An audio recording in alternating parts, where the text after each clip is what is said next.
quels seraient vos conseils par rapport à un néophyte comme moi qui désirait commencer à faire une collection? Alors, il faut s'entendre sur un concept. Pour moi, une planche de bande dessinée, c'est un manuscrit. L'œuvre qui compte pour les auteurs, c'est l'album. Il vous raconte toute une histoire qu'il a racontée plus ou moins bien, il a consacré plus ou moins d'énergie à faire telle planche, telle autre planche, etc. Donc moi j'arrive et je dis une seule planche résume tout l'album ou toute l'œuvre. C'est celle-là que je recherche. Donc la première chose, c'est de lire beaucoup et de voir ce que vous aimez beaucoup. Alors, quand vous lisez un album de bande dessinée comme cela, vous vous rendez compte qu'il y a, il y a cette planche où on raconte tous les prolégomènes, on raconte tous les détails, et vous voyez deux personnages qui se parlent 5 fois, ça manque d'intérêt. Et puis vous avez une planche extraordinaire où il se passe quelque chose. C'est évidemment celle-là qu'il faut essayer d'avoir. Donc, alors, une esthétique se déroule, on commence à faire des choix. Et puis une fois que vous avez lu tout ça, et que vous avez lu toute cette pile-là sont des livres sur la bande dessinée, vous commencez à savoir qui est qui, quand ça a été publié, qui a aidé qui a inspiré qui, et vous remontez alors des filières. Moi j'ai décidé 2 choses, je crois que je les ai inventées pour moi-même. Un album de bande dessinée, bien sûr, ça s'ouvre comme ceci. Donc, quand vous êtes exposé dans un album à une planche, vous êtes exposé à 2 planches. Donc, j'ai commencé à essayer de chercher ce que j'appelais des doublons, c'est-à-dire 2 planches qui se suivent. Ça permet d'avoir des scènes beaucoup plus belles et beaucoup plus grandes. Puis, j'ai commencé à rechercher en priorité des thématiques. Il se fait que j'ai beaucoup voyagé et qu'il y a certaines villes que j'aime beaucoup, donc j'ai choisi de prendre plus facilement une planche qui représentait New York, des planches qui représentaient Venise. J'ai pris une autre thématique qui est celle des peaux rouges, parce que j'ai vécu aux États-Unis et que sur le thème des peaux rouges, vous avez des histoires d'enfants, vous avez des histoires pour adultes, vous avez des histoires graves, des histoires... Tout ce monde du western, je l'ai décliné par une série d'artistes différents. Et tout d'un coup, il y a une logique qui apparaît. On peut illustrer le doublon. Et bien voilà, donc ceci c'est de Marini, c'est un artiste contemporain, ça c'est tiré des Aigles de Rome, qui est une série qui est en train d'être publiée pour l'instant. Et j'ai voulu avoir, donc c'est l'histoire de 2 frères ennemis, amis, nous verrons la fin de l'histoire. J'ai une scène de combat où on les voit gamins et ça donne évidemment quelque chose de très beau à regarder si on les place l'une à côté de l'autre. Je crois que l'une sans l'autre ne raconterait pas la même histoire. Ça c'est un exemple. Mais il y a des auteurs qui ont compris la même chose que moi. Et voilà un auteur qui fait tout de suite une double planche. Donc ceci est l'intérieur d'un album, et de nouveau, c'est Venise. Mais d'abord, l'image est superbe, sa construction est superbe, sa mise en couleur est somptueuse, et lorsque l'on va analyser tous les détails, on retrouve une série de choses qui, moi, m'intéressent à tous égards. D'abord, c'est beau, et puis je vois tout d'un coup que le Palais des Doges ici est en construction. L'artiste a donc fait tout un travail de recherche historique. Venise. On sait que Corto Maltese se promène à Venise, donc recherchant une planche de Corto Maltese, j'ai attendu jusqu'à ce que j'en trouve une de Fables de Venise. Et la voici en morceaux.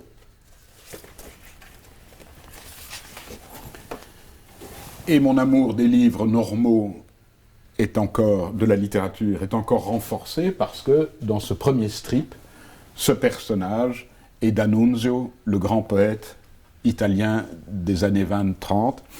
Et donc Corto Maltese rencontre D'Annunzio, qui est salué poeta. En fait, vous cherchez une planche qui va être pour vous la définition de l'album. Pourquoi cette planche-ci, pour vous, était celle à acheter? Alors, l'histoire de Fables de Venise est, comme toutes les aventures de Corto Maltese, un peu complexe et difficile à comprendre. Beaucoup de choses s'y trouvent mélangées, mais il y a en tout cas l'émergence du fascisme. Si vous prenez l'album, vous verrez qu'il n'y a qu'un nombre extrêmement limité de planches où Hugo Pratt dessine Venise. Il dessine Corto Maltese, mais moi je veux Corto Maltese dans Venise. Donc qu'est-ce que c'est Venise? Mais des gondoles. J'ai mes gondoles. Et ici, ça doit être San Giorgio. Et puis j'ai D'Annunzio en plus. Voilà, je n'ai pas beaucoup hésité à acheter cette planche. Le fait que le format soit en 4 parties était important pour vous aussi? Non, pas du tout. Ça, maintenant, je dois faire. Alors, je vous ai dit que les planches de bande dessinée n'étaient pas l'œuvre d'art du dessinateur. L'œuvre d'art de l'auteur, c'est l'album complet fini. Moi, je m'insère dans ce processus et je dis, non, un élément vaut le tout. Très bien. Je vous ai dit aussi qu'il y a eu une très longue période pendant laquelle les planches de bande dessinée ne valaient rien, dans tous les sens du terme, non pas de l'argent, mais même très peu de soins. Et les auteurs avaient peu de soins pour leurs planches, les éditeurs encore pire, et beaucoup de planches étaient perdues, elles étaient envoyées par la poste, le livreur l'avait laissé tomber de sa farde. Pratt préfère travailler sur ce format parce que c'est plus pratique que sur une grande planche. Donc lui sait ce qu'il fait, et puis il les colle, ou quelqu'un les a collés avec du scotch. À moi maintenant de la faire restaurer, de faire enlever ce scotch. Ici, vous avez du Manara, et c'est aussi dessiné en strip, sauf qu'ici, la planche a été reconstituée. Excusez-moi, est-ce que vous pourriez reprendre le Pratt? Il m'a semblé pour de la couleur derrière. Alors, oui. Et la couleur, c'est quoi de l'autre côté? Alors, les dessinateurs, la plupart des dessinateurs ne font que le travail à l'encre, j'ai dit la plupart, et donnent des indications de couleur au dos de la planche parce que vous aurez des coloristes qui vont faire le travail parfaitement. Mais d'autres artistes, comme celui-ci, procèdent à ce qu'on appelle la couleur directe. Et la planche originale, il l'a bien sûr d'abord crayonnée, puis il l'a mise à l'encre, et puis l'a coloriée lui-même. Et un exemple identique de Warnout et Rêve, qui sont donc des auteurs belges, qui travaillent ensemble et pour le dessin et pour le scénario. Vous voyez ici tout ce que je vais appeler le brouillon, le crayonné dans notre vocabulaire, qui est tout un travail de recherche du dessin parfait. Et puis, il y a une mise à l'encre ici et une mise en couleur. Et vous voyez, donc c'est la même planche entièrement retravaillée. Et vous avez de nouveau Venise à une autre époque que les planches précédentes. Dans quel cas est-ce que Hergé se positionne chez vous? Hergé est sans doute celui qui a permis d'inventer et de donner ses lettres de noblesse à la bande dessinée. Par un souci constant de son travail, non seulement son travail de dessinateur, mais par exemple il était extrêmement exigeant sur la qualité des albums, la qualité en tant qu'objet. Quelle est la conséquence de ce bel objet? C'est que il résiste à ma première lecture quand j'ai 10 ans, et je peux le donner à mon petit frère 5 ans plus jeune, et il continue à le garder, et ses albums continuent de vivre. J'ai ici sans doute un des premiers Tintins qu'on m'a offert quand j'avais 10 ans, qui est Tintin au Tibet. Je l'ai dans mon édition que j'ai reçue, qui est donc vintage, mais qui est abîmée. Et il y a l'écriture de ma maman qui dit « Ce livre est à André ». Voilà. Hergé a réussi à créer un monde que nous avons tous partagé, et en plus, qui nous décrit, ce monde imaginaire, nous décrit le vrai monde. Hergé ose, très tôt, aborder des vrais sujets. Le sceptre d'Ottokar, par exemple, c'est l'histoire de l'Anschluss, donc la manière dont les nazis hitlériens ont réussi à prendre le pouvoir en Autriche. La chose amusante, ou pas amusante, c'est que ça paraît l'été 1939, en strip. Et comme vous le savez, au mois de mai, commence la guerre. Le début septembre, c'est la déclaration de guerre. Donc, les petits Belges, en lisant Tintin, avait compris ce que c'était qu'un pouvoir militaire dictatorial. Alors ça, je trouve fascinant. Vous prenez Kock-en-Stock, que vous n'avez pas bien compris, c'est l'histoire des négriers et de l'esclavage moderne qui continue. Vous lisez Tintin au Tibet, vous avez toute une approche de qu'est-ce que je fais pour mes amis, qu'est-ce que l'amitié, et est-ce que si Chang est mort, je me contente de lire le journal comme quoi il est mort, ou je me dis il est vivant et je vais le chercher. Cette planche-ci est du sceptre d'Ottokar, nous en parlions. Elle a une importance dans l'histoire de ma collection parce qu'en un seul achat, j'ai décuplé la valeur de ma collection et le lendemain, je me suis dit, mais tu fais quoi et vers où allons-nous? Ceci valait le prix d'une voiture à l'époque. Alors pourquoi ai-je pris cette planche que j'ai dû acheter en 91?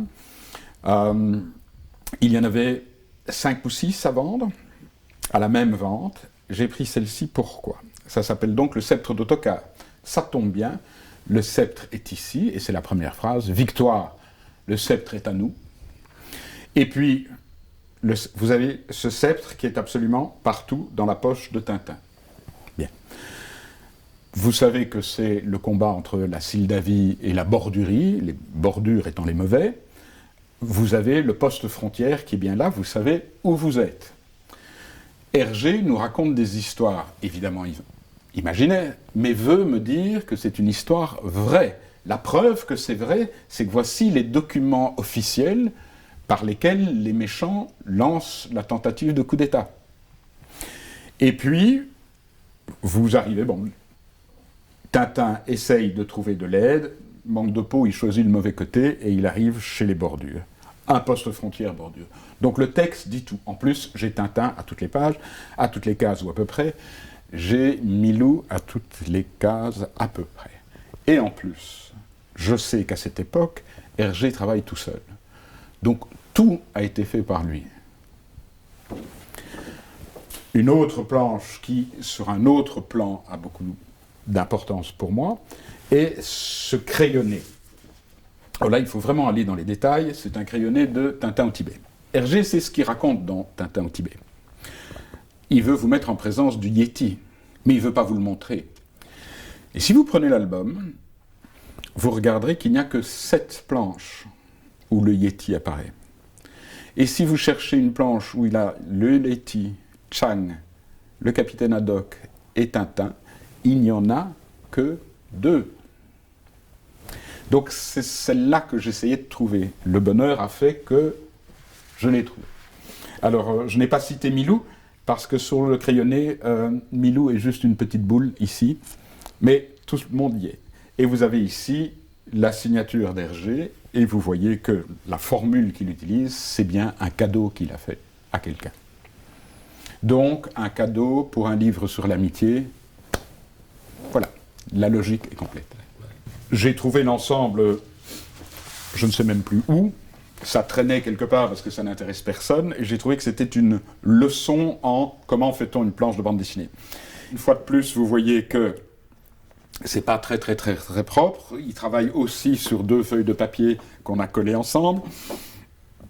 Et alors, tout y est, d'abord la recherche du trait, mais même le lettrage est surligné comme dans nos cahiers d'étudiants, d'écoliers quand nous apprenions à écrire. On voit bien tout ce qui a été effacé, il s'était trompé dans ses proportions. Non, il ne s'était pas trompé, il revoit ses proportions pour mieux cadrer. Sur base de ce travail plus ou moins achevé pour lui dans sa recherche, il passe sur un calque, et donc par transparence, il reproduit le dessin définitif à l'encre. Il y a encore de minuscules corrections, on voit des petites traces de Tipex ou quelque chose de ce genre, donc ceci est un travail minutieux, fait au propre. Une fois que ça c'est fait, ça passe, donc ça c'est la fin d'un travail artisanal, et puis on passe dans de l'industriel, et voilà un cliché, ceci c'est une machine d'imprimerie qui fait, sur base de laquelle, toujours par transparence, on va faire une mise en couleur. Et vous voyez qu'ici, les traits deviennent moins distincts, mais tout le monde sait qu'on va mettre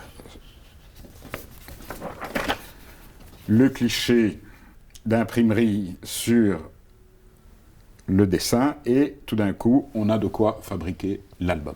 Parce que les albums de bande dessinée, c'est de l'industrie. Alors, ceci est de nouveau... Ce sont des morceaux, nous sommes vraiment dans du manuscrit, et je dirais presque du brouillon. C'est une pièce de Ferrandez qui aime, de nouveau c'est une double page, et qui aimait l'idée de faire non seulement ce que nous connaissons, à savoir quelque chose à l'encre, mais aime aussi se libérer dans une grande aquarelle qu'il a située au milieu de la planche. Vous avez ici la séparation des planches. Alors ici, j'ai réussi à me procurer cette planche parce qu'elle représente Tipasa en Algérie, où Albert Camus nageait avec ses amis et il a écrit des pages extraordinaires sur la mer, l'histoire, la manière de sentir son corps au soleil. Alors, comment Ferrandez travaille-t-il ? Il a fait le grand schéma, il a fait ses brouillons, et puis sur une autre planche, il a fait la mise au point finale à l'encre, et puis à un moment donné, il a voulu modifier une case, et j'ai le petit morceau avec son remords, et puis ayant fait tout cela, il l'a reproduit, et il a fait l'aquarelle en original et la mise en couleur. Alors ici, c'est vraiment une salle d'exposition.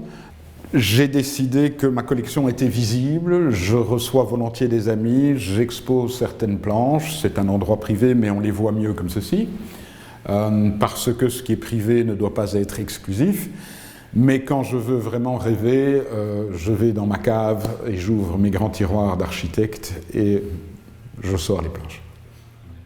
Voilà, je crois que ceci, c'est un des premiers livres. Il y a plein de livres sur la bande dessinée, et de très beaux livres, et par moments très intelligents, très souvent bourrés d'informations, mais ils veulent tous être encyclopédiques, et je crois que dans un livre, même s'il a 500 pages, on ne sait pas être encyclopédique. Ici, François Deneyer, qui avait créé un musée dédié à Gigé, ici en Belgique, a fait un livre qui est consacré uniquement aux planches de bande dessinée.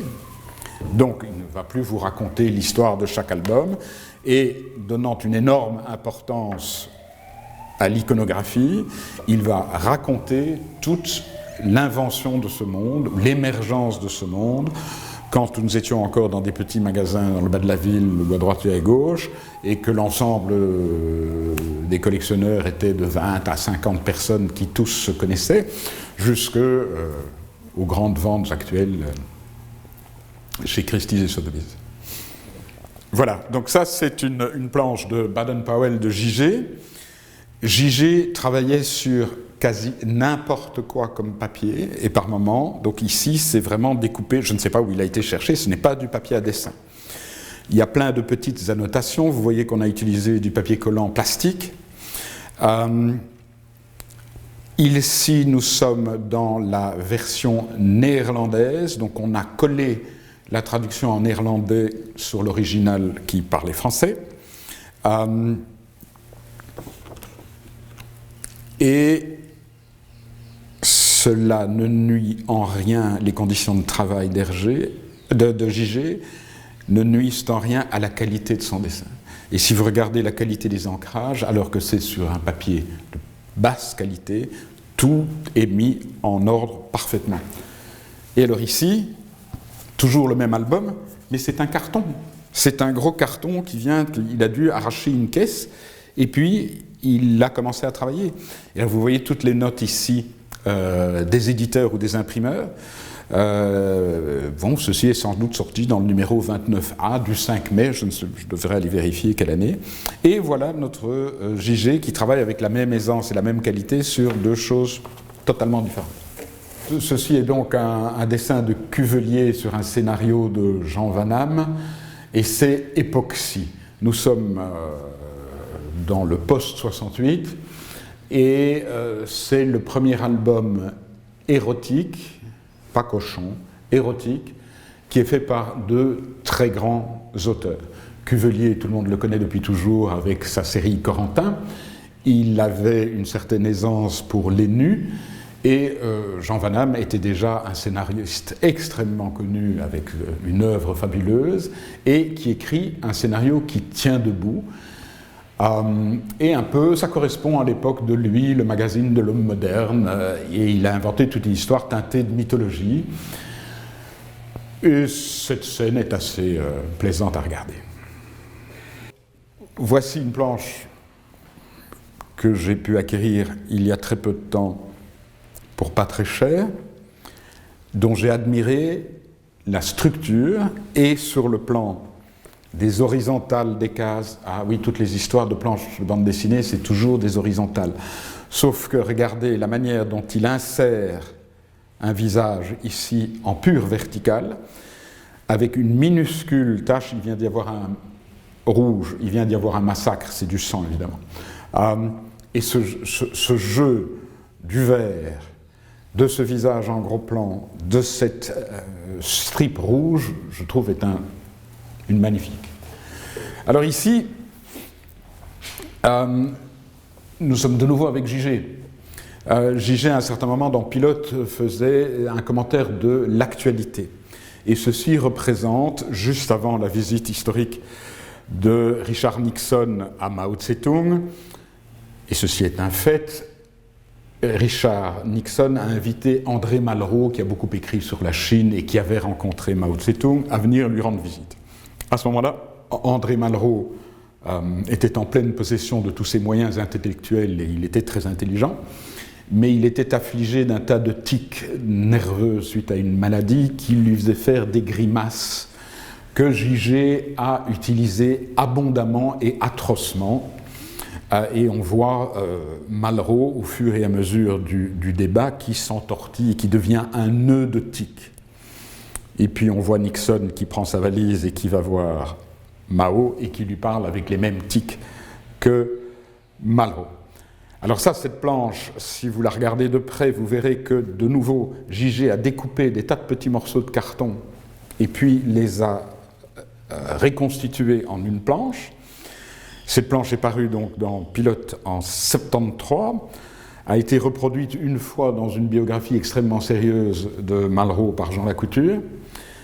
Et puis il y a 2 ans, tout d'un coup, j'ai appris qu'elle existait, c'était pas loin, et je l'ai acquise.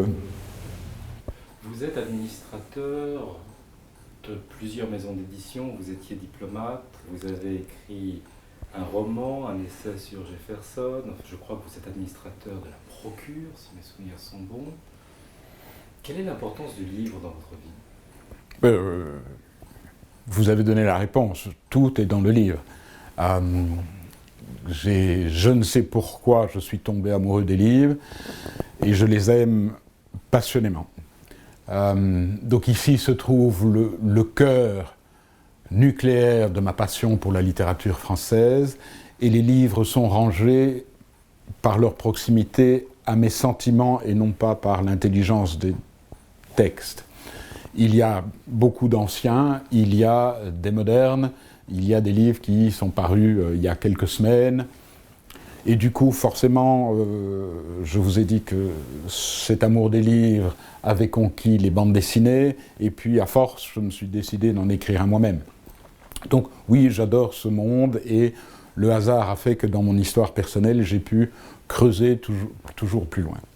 Mais dans cette bibliothèque-ci, ce sont mes livres de cœur, c'est-à-dire que je possède certains de ces livres dans des éditions extrêmement rares, mais c'est mon vieil exemplaire en livre de poche qui sera là. Nous parlions de Malraux. Voilà l'exemplaire de Folio que je lisais à 20 ans. Il est toujours là, voilà, et je l'ai acheté en juillet 72. Il est toujours là, j'ai également cet ouvrage en édition relié plein cuir. Mais c'est ceux-ci que j'aime et qui sont près de moi. Et que vous feuilletez, que vous relisez régulièrement ? Mais, oui et non, parce qu'on ne relit pas tout le temps, mais